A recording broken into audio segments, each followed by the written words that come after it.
Okay, great. All right. Hey, guys, I am with Trey Hargett, Yes, and he is our Secretary of State here in Tennessee. And my friend Mike Sparks, who I didn't mic up because I wanted this to be a quick interview, right? Huh. And so You know Mike. I do. But he made the introduction, and Trey took some time out of his day to come and sit with me, and I've got a few questions for him. First of all, Trey, where are you from? I grew up in Ripley, Tennessee. I live in Hendersonville now. There's good tomatoes in Ripley. I'm glad you know that. They're the best tomatoes. They are, in aren't Ripley, they? Tennessee. Yeah, I know that. All right. And then you went to Memphis for your college, right? Undergraduate, I have a bachelor's degree in accounting and a master's degree in marketing. Okay. I tell people that if you can get a degree in accounting, because I teach at Motlow, I'm like, that's a really good degree. It says you can do anything, basically. Well, I like to think it does say that, but in my case, who knows? Well, we'll get to that. No, I'm just kidding. Yeah. So what does the Secretary of State do? Well, how long do we have? I know, right? Because you guys do everything from the looks of the website. But I tell you what somebody had described it as of the day. I heard a fellow Secretary of State say, we're like Mikey. Some of us who can remember Mikey from the Life cereal commercials, and they push the cereal in front of Mike, says Mikey will eat it. He'll eat anything. He'll eat anything. When nobody else wants something in state government, it winds up in the your Secretary of office. State's All office. right. Okay. But people typically recognize us for a couple of different roles. Yeah. In the business services area, anytime somebody files corporate documents for a limited liability corporation, limited liability partnership, or corporation, they would come to our office to do that. We oversee the Uniform Commercial Code in Tennessee. That's a way of perfecting in the interest of a lender and a piece of collateral. So those are a couple of major things happening in the field of business services. People also recognize our role in libraries. Okay. We provide training, technological support, and materials to suburban and rural libraries around the state. All right. Tennessee, so we've got 9 regional libraries that help facilitate that.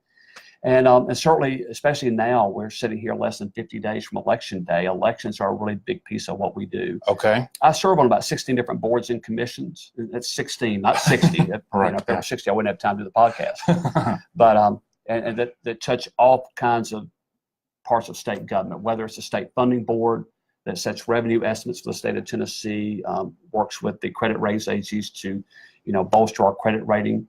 So we can loan money or borrow money at the lowest rate possible, all the way to the State Building Commission. So anytime there's a new building being built at Motlow State, or Middle Tennessee State University, those things come through us. Also Central Tennessee Higher Education Commission. Wow. So okay. Overseas. So you're a busy guy then. Got a lot going on. Yeah, I imagine so. Well, I do appreciate you taking some time to sit down here.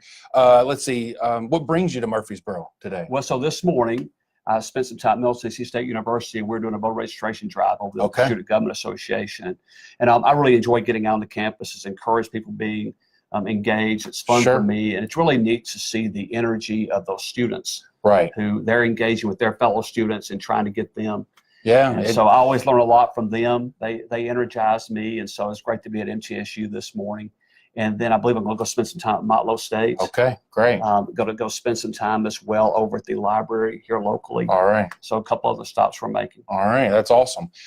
So you mentioned elections earlier. What's the state of Tennessee doing to try to make sure that our elections are secure? Well, we've been doing a lot over the years. And so it's funny, in the last couple of years, cybersecurity has become the hot buzzword in elections. But I want to make clear, we didn't just wake up in 2016 and say, oh, we need to watch out for cybersecurity. Right. We work with private vendors here who are domestic companies. Right. But we also work internally with the Department of Finance Administration and their Strategic Technological Solutions Division to protect the information that we have as a state. I think what's important for your viewers and listeners to know is that we are concerned about this each and every day and doing the things it takes to protect people's data. Sure. But the machines that you vote on are not connected to the internet. Right. So that's important for people to know. A term I've become very familiar with over the last few years called air gapped. They're not connected. And the people who run the elections, they're your neighbors. They're Democrats and Republicans who you don't even know as Democrats and Republicans, frankly.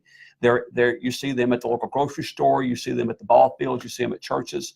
These are our neighbors who are running elections. We don't bring people from foreign countries here to run our elections. That's right. So these are people that you know. And the thing that I think is really causing me some concern is that there are people out there who are not having a lot of comfort. And I'm not saying it's the majority of people, but there's a group of people out there who are overly concerned with foreign meddling. Sure. And I think we ought to be concerned with foreign meddling, but I think we have to recognize that whenever things are happening on social media and we don't know who's saying those things, pro or con, Right. we don't know those people. So let's consider the source. Sure. And let's try to find reliable news sources that we get our information from instead of, nowadays people just think, well, I saw it on the internet, so it must be true. Well, like news has just become its own entertainment show, basically. And so it's tough. It's tough to figure out what to trust, That's right. So I think that's a real struggle for people. It's a struggle for all of us, who nowadays we get so much from Facebook and Twitter and Instagram.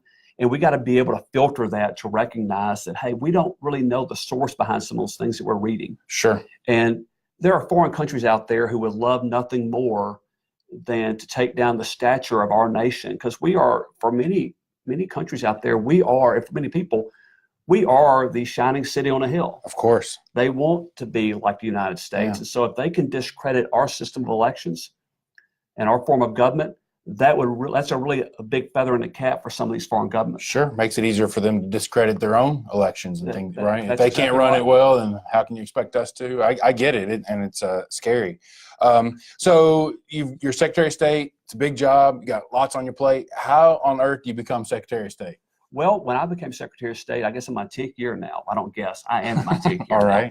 But in 2008, whenever the Republicans gained control of the legislature, they opened up an interview process. Okay. They took applications and I interviewed see. us. And, Okay. But I worked with the members of the legislature to ask them for their trust in helping them govern. So the going forward. legislature The is legislature who elects hired me. you? Okay. That's all right. So I tell people that I'm tied for 133rd in seniority in the legislature. Okay. Me, the treasurer, and the comptroller, we're all elected by the legislature. Right. So believe it or not, Mike Sparks and his colleagues are my bosses. I see. Okay. So now if you're looking, sorry. That's okay. If you look at the hierarchy of state government, there's the governor, lieutenant governor, speaker of the House, and then me. That's right. Now, some people think that's really a big deal, but then I think back to the Olympics and I say, well, at the Olympics, what's You're not first on place? the podium. That's is exactly what right. I'm you're not on the saying, podium. yeah. First place is gold, second Right. silver, third place is bronze. Fourth is not For on you the to podium. get there, things have gone really, really bad. So- real bad flu or something that's come through. So, but in other states, this position would be elected, And right? many Almost others- all the others, probably, and they rank higher because it's such a big job. probably 2/3. Okay, 2/3. Probably, all right. probably 2/3 of the states is public elected. Others are appointed by the governor. There are 3 of us, Maine, New Hampshire, and Tennessee, that's legislatively elected. Okay. Now, in some states, like I'll give you Arizona, for example, they don't have a lieutenant governor. The Secretary of State is second I see. behind the governor. Okay. So governor Interesting. leaves office, Secretary of State becomes governor. Okay. I used to tell our former lieutenant governor, now Arizona, that's the state that has it right. Well, I was going to ask, one of my last questions here is, do you think that, because when you're on the outside looking in, and then when you get on the inside, do you think it should be elected?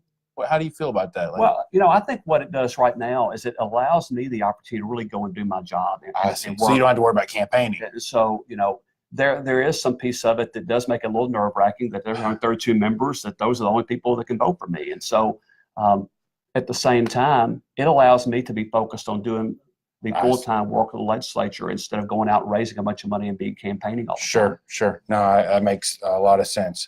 Let's see. Anything else we want to talk about? Anything else you want to tell people out there? No, just appreciate the opportunity to serve my fellow Tennesseans. Want to encourage people to get out and participate in the process. I think that's how we hold our government accountable. Sure. I tell people, whenever you don't vote, Mm-hmm. all you're doing is giving the power to people that do vote. Sure, that's right. I had people last time who said, well, I'm not going to vote in the presidential election. And, if you were for Hillary or Donald Trump or Gary Johnson or whoever, that's up to you. Sure. But whenever you don't vote, all you do is give the opportunity to pick your leaders to somebody else. And Yeah. I can't imagine how that's good for anybody. No, I agree. I totally agree. My mom always told me, if you don't vote, you can't complain. I've heard that many times. And I had a member of the media get on to me when I said that one time. Obviously, you can complain. Sure. I just think the voting But is that's the best way to complain. voting right? is the most fundamental way that we can have our voice heard. No doubt. Well, thank you for coming in. Thank you for having Really me. appreciate it. Absolutely. Thank you. See you guys. Told you.